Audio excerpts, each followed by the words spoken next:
Peter Fink joins us in Chandigarh as part of the International Art Conclave from the UK.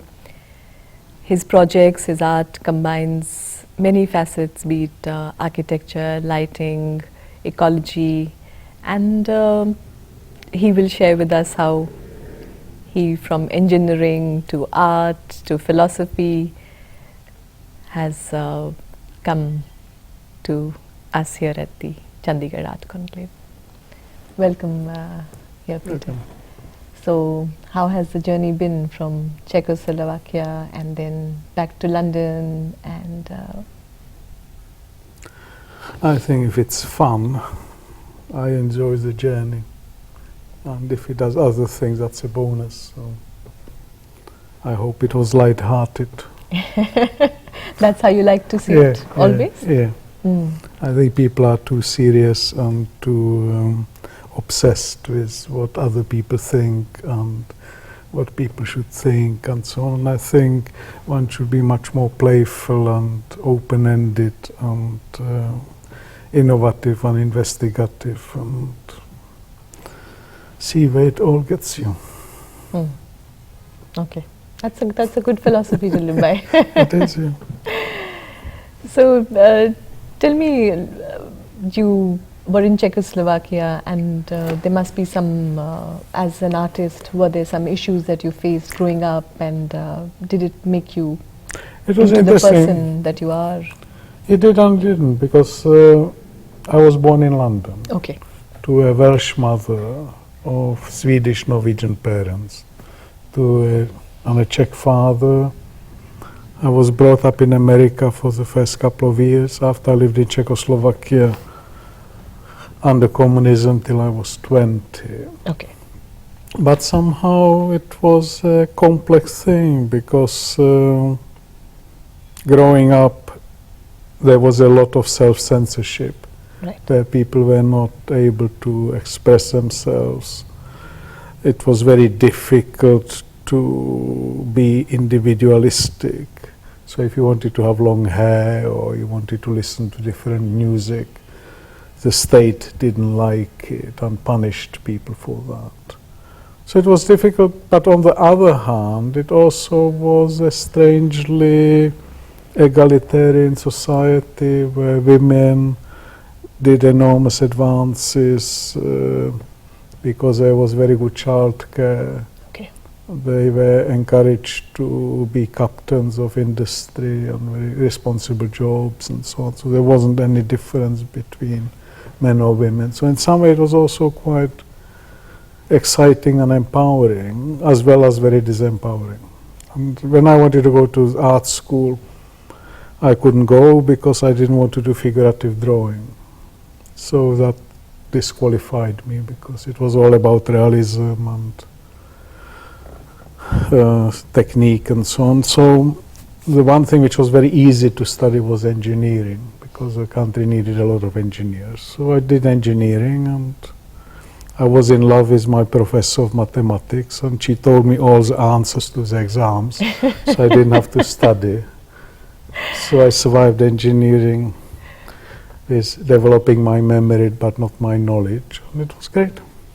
Okay. After I came to England, when the Russians invaded Czechoslovakia, and because I realized that the country won't be going anywhere for a long time, so I came to England, and England was still very much a sort of alternative 60s swinging England, and the art school was fantastic, and so I enjoyed my time studying sculpture at St. Martin's, and after...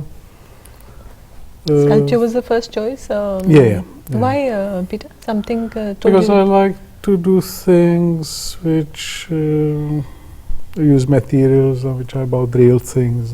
But I also like painting. And after 6 years later, I also went and studied philosophy. So I did a degree in philosophy that also interested me. So. Why philosophy? Because I just was interested in abstract thinking, and it seemed to me like an interesting thing to do. And at that point, what was very different compared to today is that we never felt we had to have a plan for life. We didn't feel we had to do a career, and we were not thinking about our CV and so on. We did it because we were really interested. And I think that's perhaps the big difference, because when I see young people today, they're very obsessed about if they're doing the right thing and why they're doing it and so on. And they're only thinking always from A to B. And I think that's a very boring way to be, you know. Isn't it scary to be on the other side, like you? Isn't it? I think it's not, because I think it's like if you use it as a metaphor. If I say, let's travel west, you say, yes, okay, let's go from here to, I don't know what's west, but say Delhi, from Chandigarh to Delhi. But if you don't want to just travel from Chandigarh to Delhi, you can travel west, and you can go around the earth, and you can come to the same point that we left, and we can still go west. It's much better. So, or you can stop. And I think no one will punish you because you were going west, and now you're just looking west because you stopped. So I think so that's the philosophy that's guided you always? Yeah. Not to plan, not to... I do plan, but I think it's important to not to be very obsessed with the short term, because I don't think things work only in short term. You need to look into a much longer perspective. And I think it's interesting, because I think now the whole art world is going through very convoluted times, because no one knows what's what anymore. And there is this sort of like, it's like if you cook and if you put everything into the pot, in the end, even though it's very good ingredients and nice bits of meat or fruit, the meal's terrible, because it's not refined, it's not made to your palate, so it's just this horrible mess. And I think that's how things feel today to me. In the art world, you feel? I think generally. Yeah. Generally. And what about the art world, as you see it today? I think it's difficult. Is it more confusion? I don't think it's confusion, but I think it's like sort of going through its... I think that it went through so many phases, and it went through modernism and avant-garde and modernism and postmodernism. And now suddenly it's in a sort of phase where I think artists got very corrupted by the big rewards some of them are getting, and the popularity and everything. And it's all, I think it's lost its moral compass. But I don't mean moral compass in sense of some ideological values, but more in a way where artists lost the reason in themselves why they're doing it.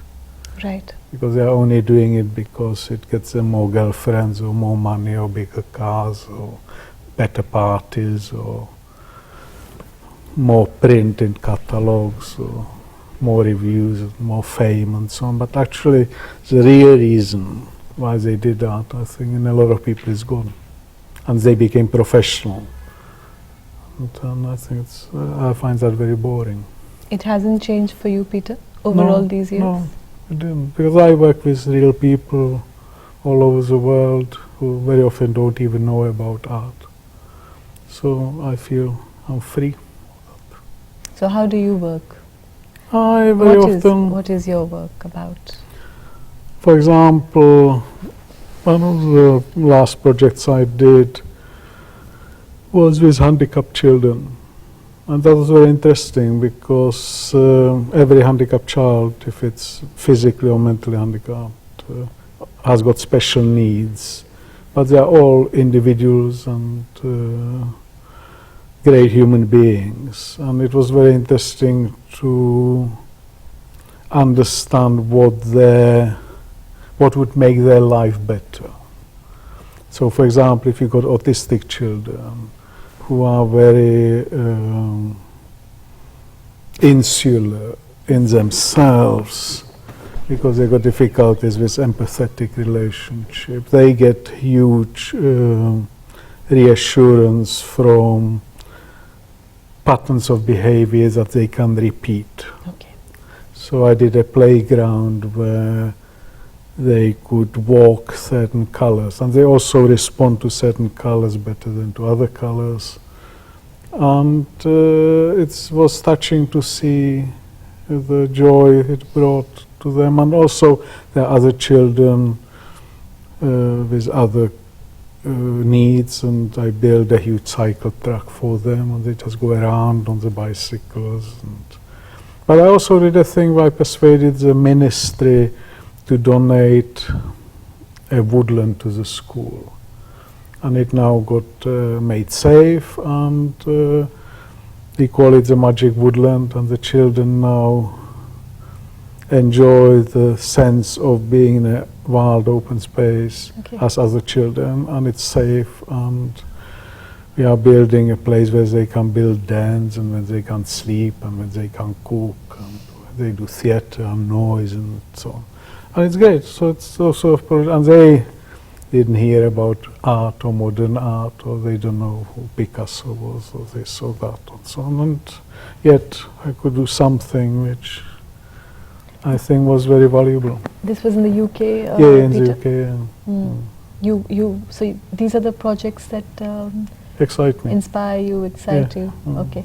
And if you could talk a few of more such projects, which I was reading about you, which said you use engineering, lighting, and other skills to create works. I was, for example, I did a project in Italy now, and that's related in a funny way to Chandigarh, because Corbusier, when he visited this town in Italy, Bergamo, he saw this square, which is a Renaissance square, and he burst into tears, saying that this is the most beautiful square that he ever saw.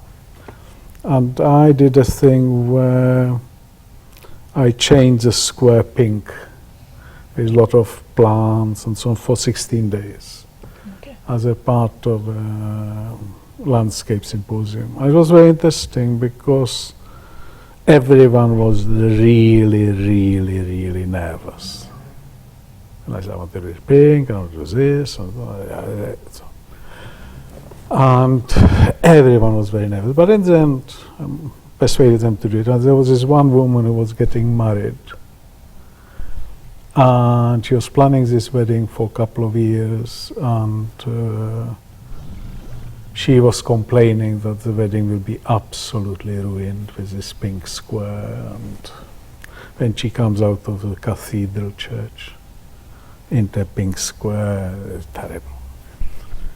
So everyone sort of thought that's terrible, and the square was opening on Friday, her wedding was on Sunday, so on Sunday morning all the cameras were there and the journalists were waiting for this hysterical reaction, and they were hoping they will have a really amazing story.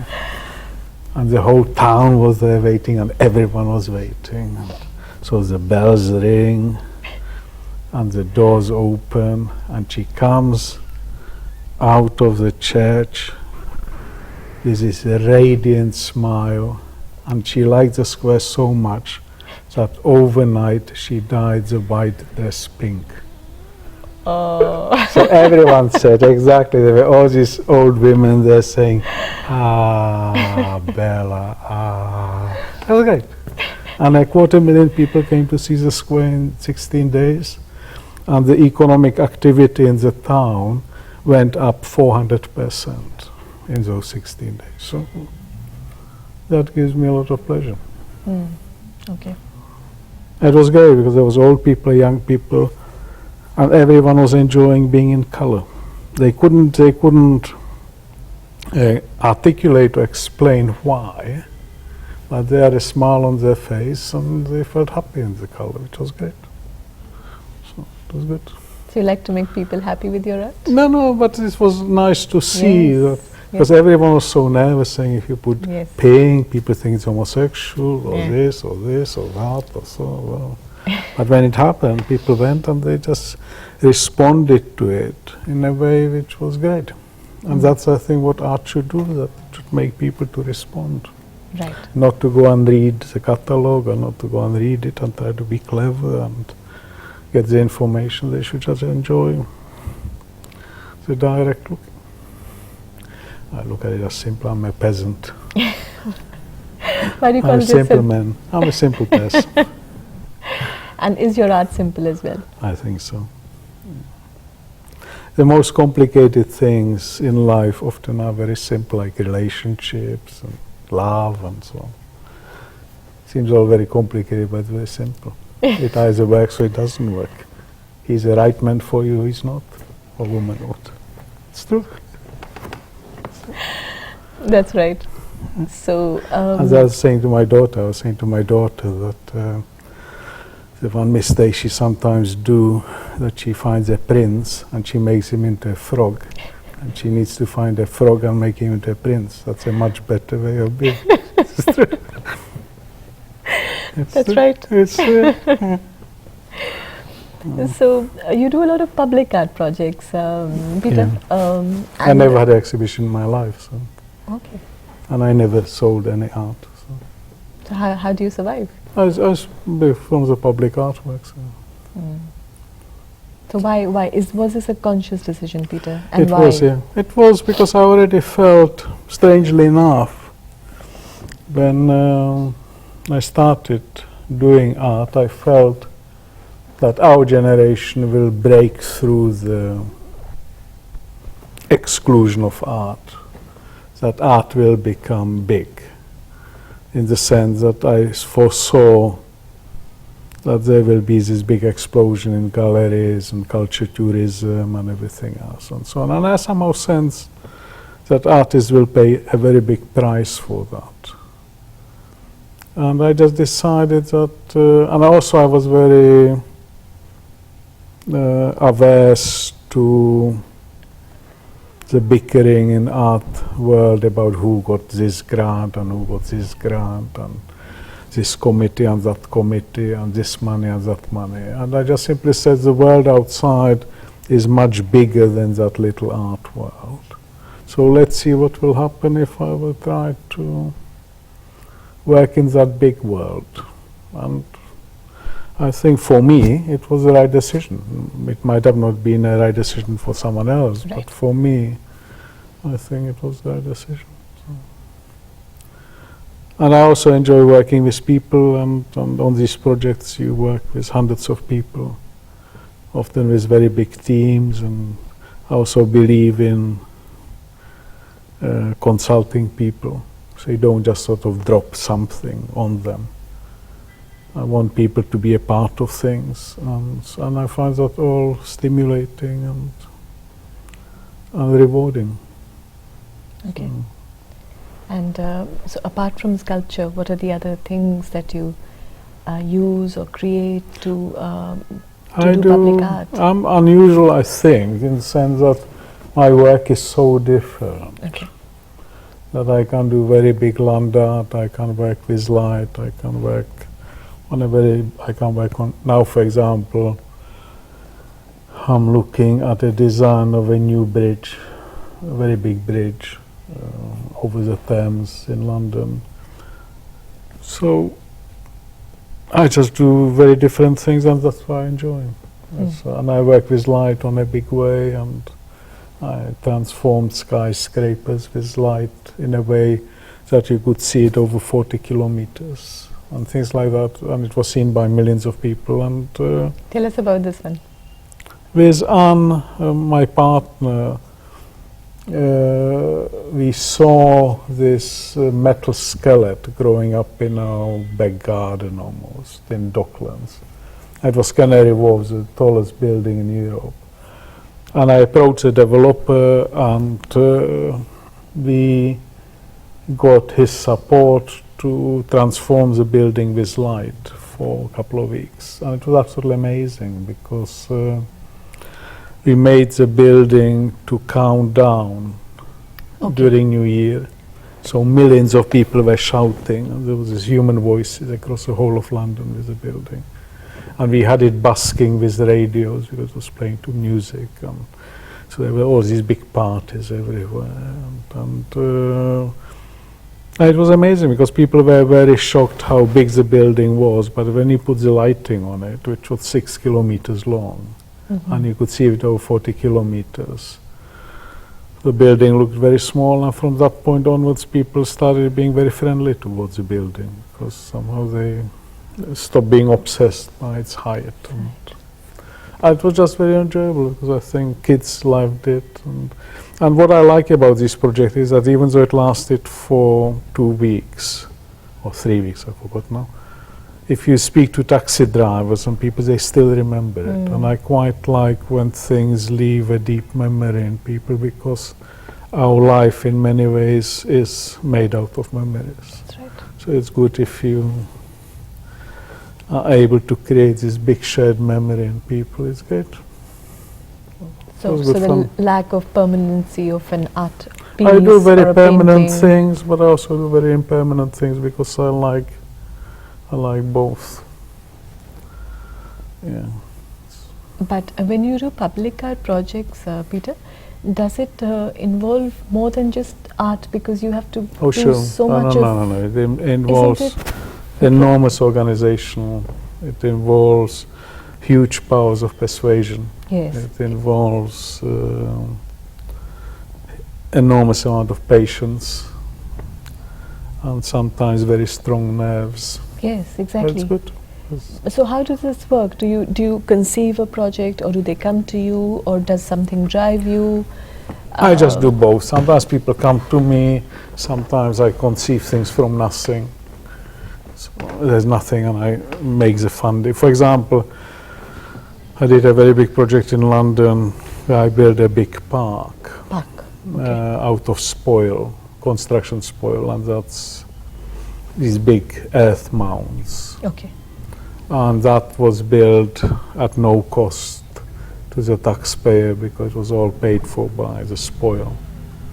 And that was amazing because when I was developing it, I spent 2 years talking to local people. And we went through all kinds of options and so on. And when the whole thing started to happen, the money started rolling in for the spoil that should pay for the finishing of the park and fishing lakes and so on. And there was a political change in the local government, and they saw all this money sitting in the bank, so they wanted to take it and do something else. And because I spent 2 years talking to the people, there was 1,200 people demonstrating in front of the town hall to save their park.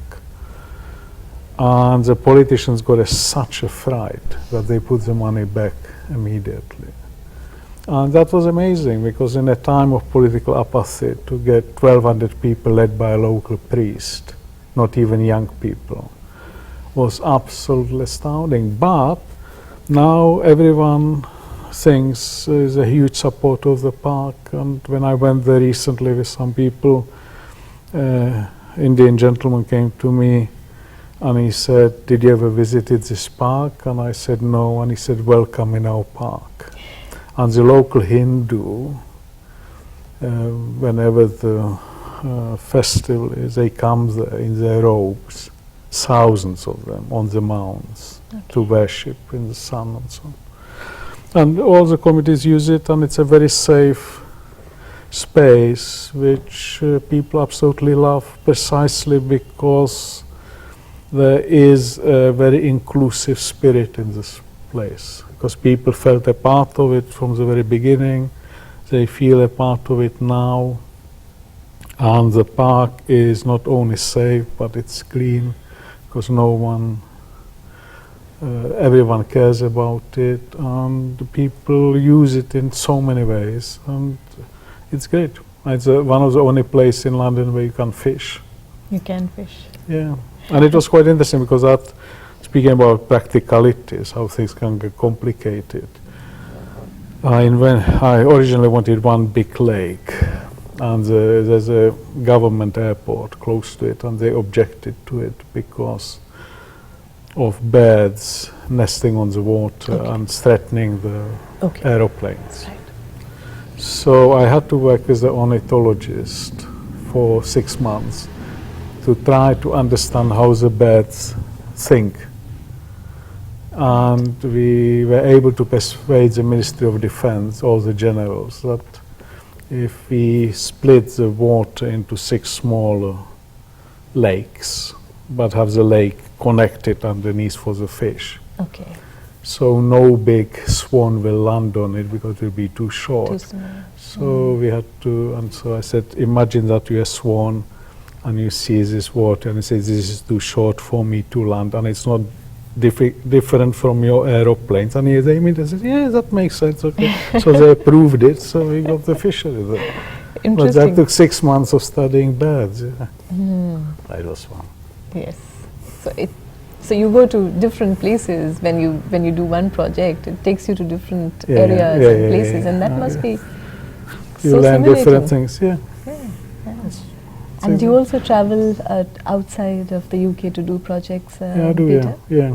Okay. So if you could, anything in India that you did? I did actually, in Patiala. Really? Yeah. What? I did a sculpture of Shiva out of steel, an abstract sculpture. Because with Avtarjeet, we organized a sculpture symposium in India 20 years ago. Okay. It was great. We got sculptors from South India, North India. We got sculptors from Japan, America, Europe. And the funny thing about it was that the South Indian sculptors were as foreign to the North Indian sculptors as we were. It was great fun. And that was interesting because we had a sculptor there from Germany who specified that he wanted a big piece of Jaipur sandstone, the red sandstone. Yes. So we had it, it came on a lorry, and I said, okay, let's get a crane and get it off. There was no crane anywhere in the north of India to take that big piece of stone off. And the university, everyone was doing like that, we didn't know what to do. So I said, let's go and speak to the Indian Army. And we went to this godforsaken place somewhere, into the engineering division, and we got in. They thought we were the Russian advisors, so they let us in. And we got to the general, and somehow we persuaded him to lend us this crane. So we organized this military exercise with all these armored carriers and everything, and the crane came in the middle of the night, and they took the stone off, and it went off again. It was great. This is all in Patiala? Yeah, it was on in Patiala. Okay. And you created the sculpture here? Sculptures, yeah. And I persuaded some steel company to give me all the steel for it, which was great. So Peter, when you work on projects which are not, which are more permanent, what are the materials that you explore and the ideas that you explore? I work with very high-tech materials like carbon fiber to lasers, to earth, to trees, to plants. So I'm very interested now in the idea of growing food in cities. So I'm working with someone on a botanical garden for the 21st century. So that's really, so my interests are So tell us a little about this one. It's quite interesting because Growing I think that's something we're also worried about. With yeah, more because I think farmlands turning into malls and flats. I think what's interesting is that historically cities, apart from the super cities, were always the natural size for the agriculture to support them around. And the gardens, the urban gardens, the market gardens. And now there's, because people come to cities for work and so on, there's more and more people coming. Yeah. And the agriculture is getting global and it's getting industrialized. And it starts threatening the safety of the food because one doesn't know what's in the food, where it's coming from, and so on. And also I think people in the cities are losing the idea where things come from. Yes. Like if you say courgette, some children think it comes from under the ground, or because they never saw it. And I think so. The idea is to build this botanical garden next to a monastery in Italy, which will be a school to learn for people to learn to cook, but to cook slow cooking and regional cooking and so on. And this garden will be a garden which will explain how modern agriculture cultivated certain plants. Right. And the whole discussion about genetically modified plants, and also it will try to show how people can utilize the public spaces and gardens for growing food which is organic, and how it could be done, and also looking at high-tech advances like hydroponic planting and so on. So it will be trying to tell the history of our food in terms of plants. And I think that wasn't done anywhere yet. No, So no. it could be very fun. Yes. This is back in Italy. Yeah, that's what I'm working on now. We're doing the first 100 meters of it, but it's a project which will last for years. For years, of course. Yeah, Of yeah. course. So where does your work take you? Books, researches, people? You know, I'm just a person that I just like learning new things, and I think sometimes the best thing is not knowing much and starting just from the beginning. Right. And does it also take you back sometimes to your roots and Yeah, to... yeah. Yeah? I think everything is a circular journey. No? Right. I often love going back to the places I visited, and they are all different always. Like when I came to India 35 years ago, I collected a lot of textiles, because at that point the women spent years and years making their wedding box, and after the husband would just give it away because he didn't value it anymore. It was that moment when the fluorescent tubes came into the villages, and when plastic and tablecloth and formica started covering the tables, and when nylon fabric started coming in, and things changed, and it was that moment, this huge change of culture and living. And I'm sure and I'm going to the same village now 35 years later, and I'm sure it will be very different again. So Where was this meeting? a small place by Ludhiana, which is Avtarjeet's birthplace. Right. So Do these changes, how do you look at them with your... I just think one hasn't got the right to judge what people do, but it's good to notice. And how do you look at art now around you? I think there's a lot of interesting art, but I think there's too many artists. I think there's just far too much of it. But on the other hand, there's not enough of it. So I think Enough of it for... I think it's just people? one of those things that I think that somehow art is everywhere, but it's sort of not everywhere. So it's really like it's complicated. But past looking at it. But back there in the UK, like in India, art education is not very, it's not part of schools or colleges, or it's not even part of our lives. But is there a shift back there in the UK where it's more part of public life and is not alienated from the people? I think it's a complicated thing, because I think in some way art education, but why? Okay. Is it a middle class thing, or is it making you to realize that creativity has got certain feel to it, and it gives you a chance, or what is it? It's a very difficult one. So I think, and I think it needs perhaps much more thought. And Right. So, I see. how do you see this conclave? I think it's great. I think it's great because I just think people should have an opportunity to talk and share ideas, and also make a space for other people to become a part of the discussion, and I think that's can only be good. Mm. And after you can get on and go back and work, so it's always good to have an opportunity. So what are you working on these days, Peter?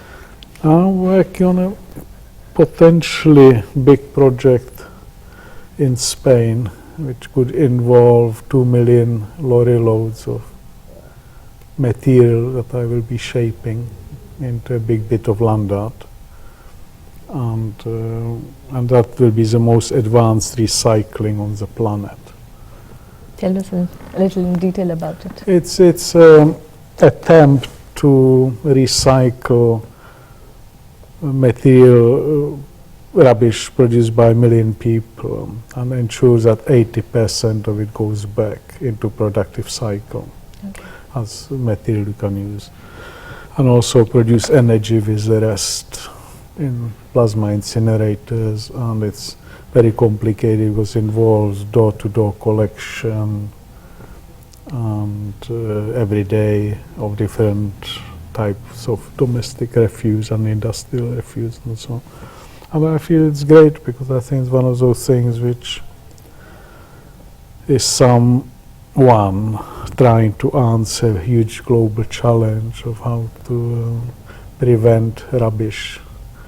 This is one of the things that you see in India, that there's a phenomenal amount of plastic and rubbish everywhere. Because even though the Indian society is very orientated on recycling, but the recycling is happening often at very exploitative conditions by children, untouchables and so on and so forth.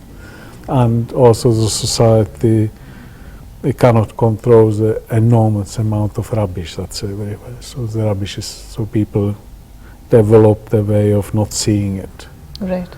And I think so this thing in Spain is the first attempt that a very large community decided that they will really take this challenge on, and let's see what happens. And what do you see as the outcome here of the project? project? Outcome will be it's recycling because some of the material that produces energy ends up as ash, and you must put it somewhere. Right.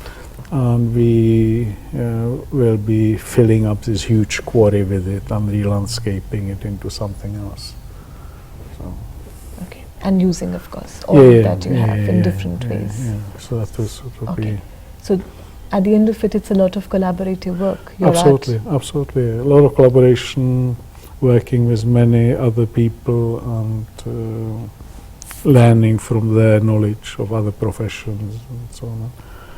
No, it's huge collaboration. Yeah. Yes, and taking it to a different dimension than just restricting it to probably a park or a gallery or an exhibition hall. Yeah, that's right. It becomes very multi-layered. It's not. It's not about a white box and walking in and behaving like in a white box. Yeah. But are you tempted sometimes to just do works which are completely intimate, personal? Yeah, I do. Just your own? I do painting. Okay. And I just do it for my own sake. Yeah. You never know. Next thing I will do will be this small. So I will spend the next 10 years on it. And what are you painting these days? I just paint with color, and it's a form of relaxation. Yeah. Okay. And you travel without work? Does traveling give you a lot of Yeah, inputs? I like traveling. Yeah, I like traveling a lot. Now more than before. And work is constant? Is it every day or depends? I had a company which I closed because I didn't want to be responsible to be in the office every day. So now I'm seeing how it is to work again alone, which is great. Okay. So you're working alone? Yeah, that's good fun. Okay. And what's something that you're looking at really I'm looking at the botanical garden, and I'm looking at this big recycling thing. Okay, and that will involve many. And I'm years just of completing a square in Italy now, a temporary square. So it's all fun. It's all fun, and it involves a lot of architecture, ecology, Yeah. art, and engineering. Yeah, engineering. So you put it all together Yeah. and make sense of it. Yeah, that's Great. Thank you, fantastic. Peter. Thank you. Great.